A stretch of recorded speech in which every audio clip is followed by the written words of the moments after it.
Hello there, friends and neighbors. Thanks for coming back to my channel again. This is me, Stella Hendricks, and today I'm super excited. We're going to be reviewing March 1963 Playboy magazine. The bunny on the front's not really hidden, right there on her towel, and the model up front is Miss Cynthia Maddox. Wow, can I talk? We will see. Now, when I got this, I didn't actually rip this one. I got it in a little bit of dilapidated condition. But that's okay. We'll put Cynthia over here and we'll just keep on going. So in the beginning here it shows, it has a picture of a very young looking Hugh Hefner. Next to him is Cynthia Maddox. I think they were dating at the time. Pardon me. But it doesn't actually say in here that they were dating. This issue's captivating cover girl is our own Cynthia Maddox, who won her first deluge of reader plaudits as the bountiful Valentine on our February 1962 cover, and precipitated with another maelstrom with Valentine Revisited in May. Cynthia's off-camera activities hereabouts have changed since then. No longer just a Playboy secretary receptionist, she's been promoted to assistant cartoon editor, to the not incidental pleasure of our cartoonists. Another photo of Cynthia in the company of Playboy editor-publisher Hugh M. Hefner appears below. But it doesn't say that they're going steady or whatever, which it said with other girlfriends at other times, so I wonder if it wasn't like official yet or something.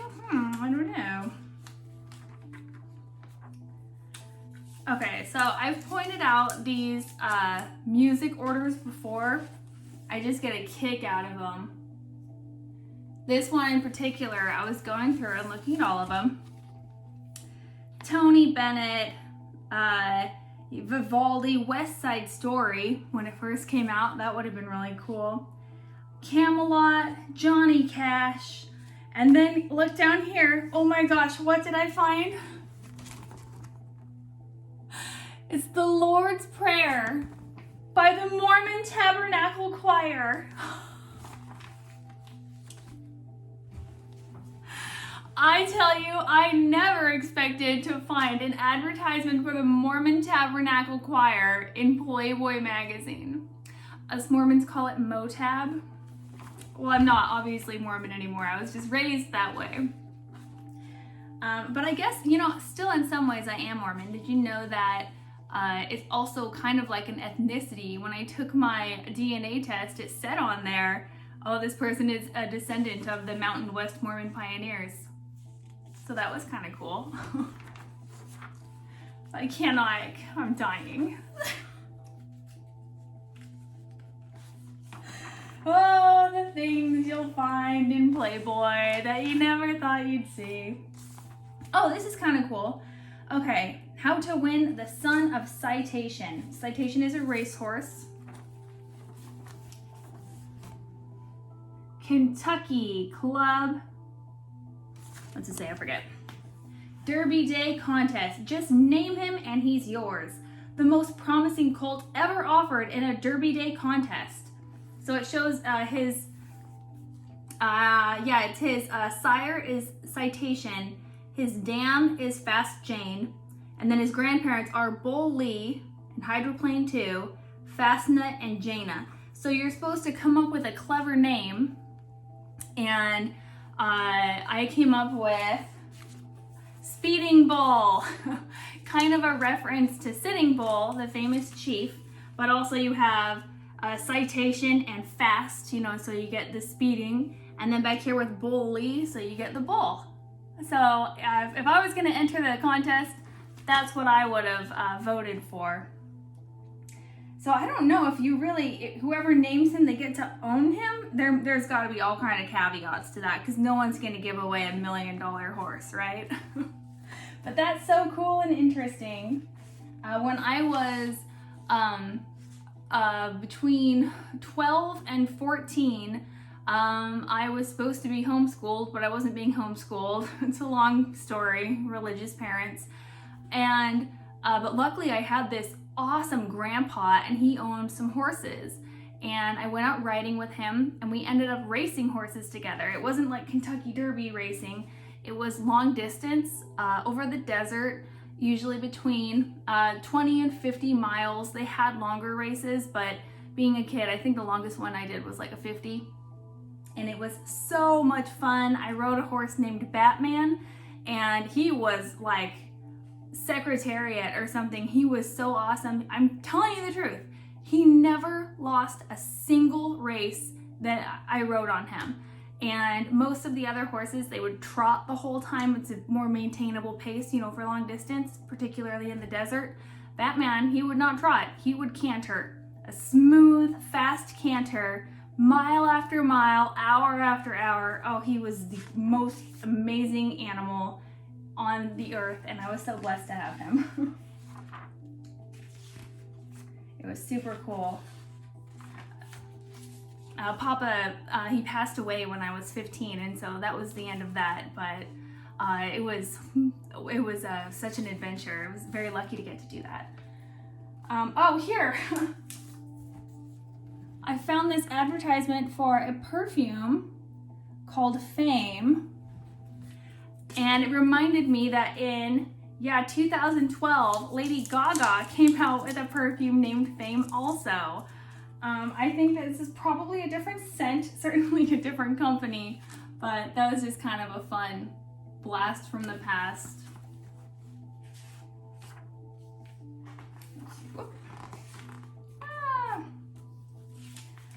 Playboy interview with Bertrand Russell. I kind of like some of what he says, but not everything that he says. He's a famous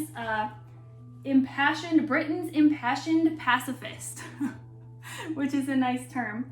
I'm not a pacifist myself. I definitely believe in non-aggression. You don't start fights, but you absolutely can defend yourself. That's kind of my take on things.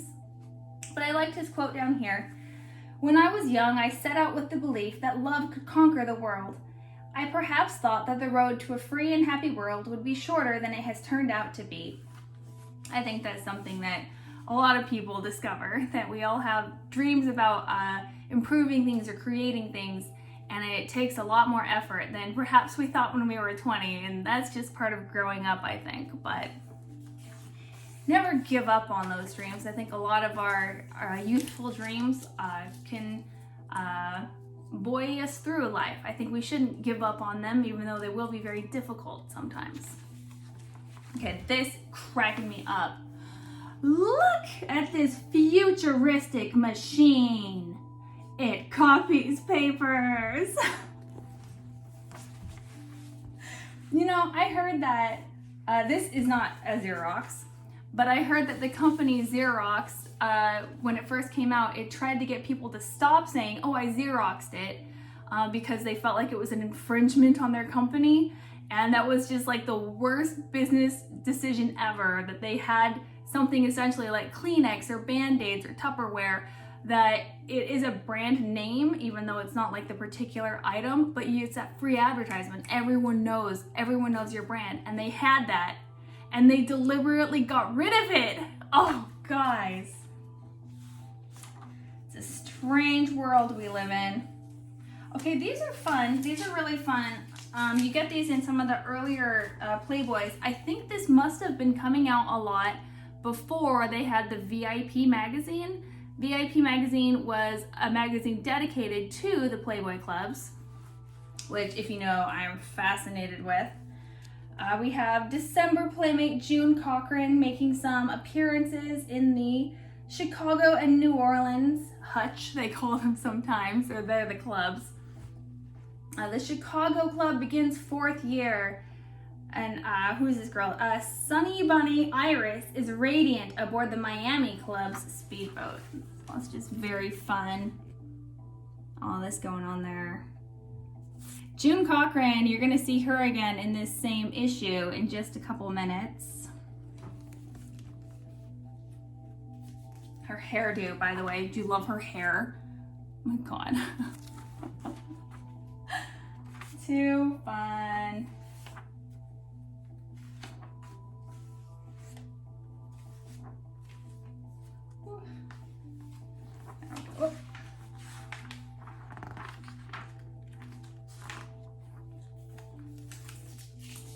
I love the cartoons. I hate interrupting your yoga exercises, Miss Higgins, but you're wanted on the phone.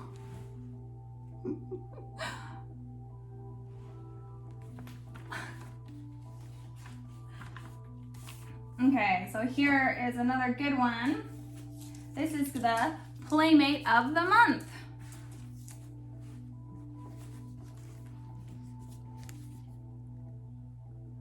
That hairdo, very fashionable at the moment, you can tell.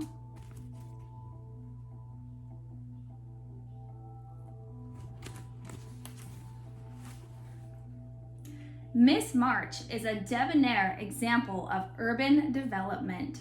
Manhattan mannequin, which is hysterical. They used to call models mannequins back in the day. One reason New York is a nice place to visit is the girls who want to live there, particularly the ebulliently budding models and actresses. I had to look up that word ebullient. It means cheerful and full of energy, or archaically it meant boiling or agitated as if boiling. And I thought, so you mean bubbly? I think that's where we get our term bubbly from. Ebullient. Models and actresses who brighten the city as they anonymously pursue their careers and dreams. Such an unsung charmer, typical in her buoyant hopes, atypical in her cool blonde beauty, is Adrienne Moreau, an aspiring New York freelance fashion model and our March Playmate. The short, happy life of Miss March began 21 summers ago in Trenton, New Jersey, where she was born of French parents. Following schooling both in Jersey and Pennsylvania, she entered Rutgers to study the diplomatic arts, specializing in languages and political science. Along the way, her vivacious personality led to many extracurricular activities. First, she did fashion modeling at 16 in Philadelphia, starred in 2 high school plays, and during college worked as a part-time teacher in a New Brunswick charm school. After giving the academic life the old college try for about 2 years, Adrienne left Rutgers in the spring of 1961 with the time-honored ambition to become a girl of independent ways and means in New York City. Since her arrival, she has done well in publicity and advertising assignments, and recently was able to finance a snug walk-up apartment on 73rd Street just off Central Park, where she lives with a roommate amid a pleasant feminine clutter of clothing and cosmetics. Though somewhat shy at first introduction, Adrienne makes friends easily, especially with men who are invariably taken with her quick enthusiasms, her spontaneous laugh, and the fact that she so obviously enjoys masculine company. Of her future, she says, "I'm terribly unrealistic. I want to become a great actress, to travel extensively, and to marry a wise, decisive man. And I want lots of laughter and wonderful, unpredictable things along the way. I don't want to live by any blueprint." For the nonce, lovely Adrienne is clearly content with the lively life of a New York bachelor girl, and glad to have Playboy's company as she relaxes in and around the apartment she hopes will be her launching pad. So there's some more candids of her. And her gorgeous centerfold. I love it. I love her feeding the little parakeet up there too. This is very tiki room feeling to me, that centerfold. There we go. Thank you, but I don't gamble. It's a Mormon.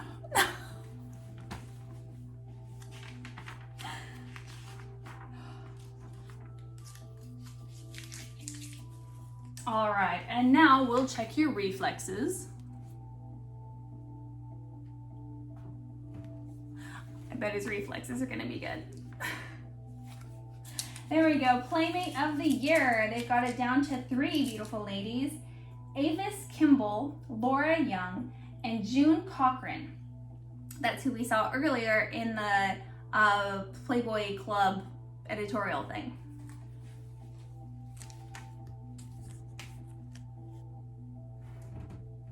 Beautiful girls. Avis Kimball. A vote for me is a vote for good business sense.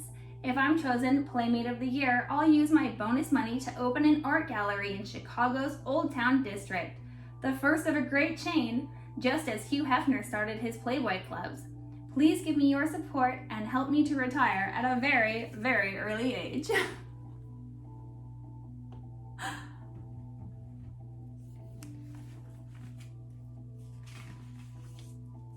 Laura Young.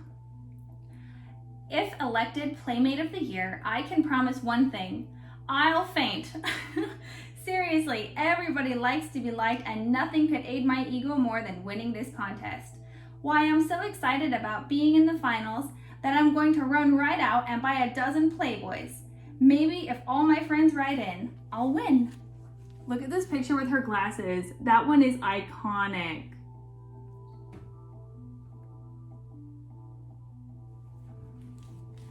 Very pretty. And June Cochran. Being selected Playboy's Playmate of the Year is my main ambition, the greatest honor I can imagine. I've won lots of contests, but this is the title I want most. It would give me a chance to tour the country as a representative of America's finest magazine, and perhaps to personally thank every reader who votes for me. I'm pretty sure it was June Cochran who ended up winning. Look at her hair. Sometimes, like in this picture, it looks golden blonde, and then in these other ones, it's silver.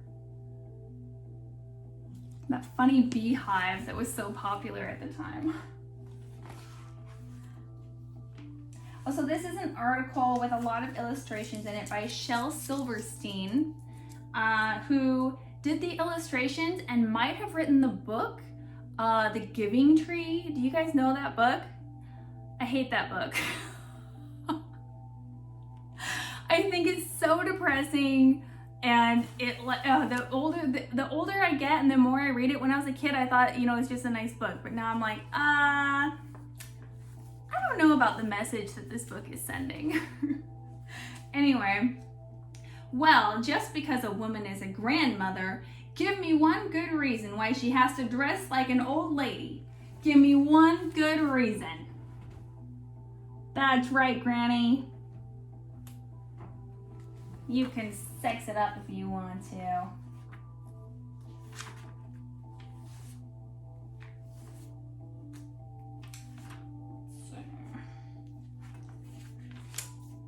Oh, this one I like. This one's hilarious.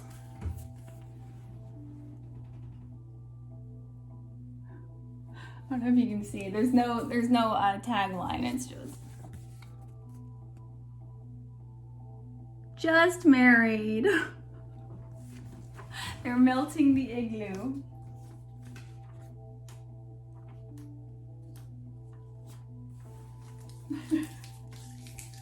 I think we can stop looking for Freddie. No, Fred. Oh, Fred.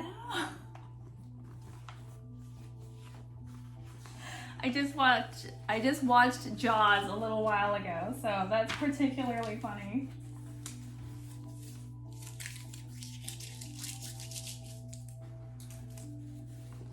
What rhymes with folk? It's simple. Joke. Are you bored? Meet Peggy Lord, the lusty, trusty buster. The sensation of the Playboy clubs. Okay, look at her. She's playing the guitar and sitting on the stool in the buff, looking gorgeous. Doesn't that remind you exactly of Jenny from Forrest Gump? Doesn't she get up on a stage and like sing some songs at some scandalous club and everyone was so rude to her? But oh my gosh, how funny and fun would that be? That's cracking me up.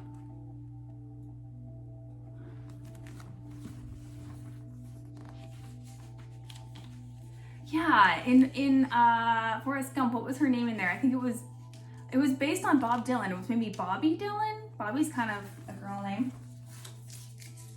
And I discovered, I feel like I knew this before, but I had forgotten. Whoop. That Playboy used to not just have clubs, it used to have also resorts and like tourism businesses, like travel agencies. Swing aboard Playboy's Mexican Play Ride. First day, arrive in Mexico City from hometown, where you and your new acquaintances will be feted as Playboy's guests at a gala. Is it a gala or a gala? I never know. We're gonna say a gala. Welcome to Mexico party at the elegant El Presidente Hotel. The next day, the bullfights. No bullfights, please. Visit to the famed floating gardens dinner parties at one of Mexico's most famous supper clubs. Leisure time shopping and offbeat sightseeing. The next day, on to picturesque Taxco. Lunch at a private hacienda. Tippling and tacos in Cuernavaca. En route, poolside patio party. And it goes on telling all of these delightful things and how much fun you're gonna have. It does seem like a fun time. Oh, and this will be our closing. What I said was, your elephant is standing on my wife. Isn't this totally like Moulin Rouge with Nicole Kidman? Satine is up on the back of the elephant. They probably took some inspiration from that, huh? Well, thank you so much, friends and neighbors, for stopping by to review my vintage March 1963 Playboy with me. This one was really fun. I really liked all of the playmates in this one. Particularly, I love, what is her name? I just said Cynthia Maddox and June Cochran. They are two of my like super faves from the 60s. So thank you so much again, friends and neighbors, and I hope you'll stop by again next week. We'll review another one. And don't forget about Stella's Book Club, where we are going to be reviewing The Girl in the Centerfold. Thank you so much. I'll see you next time.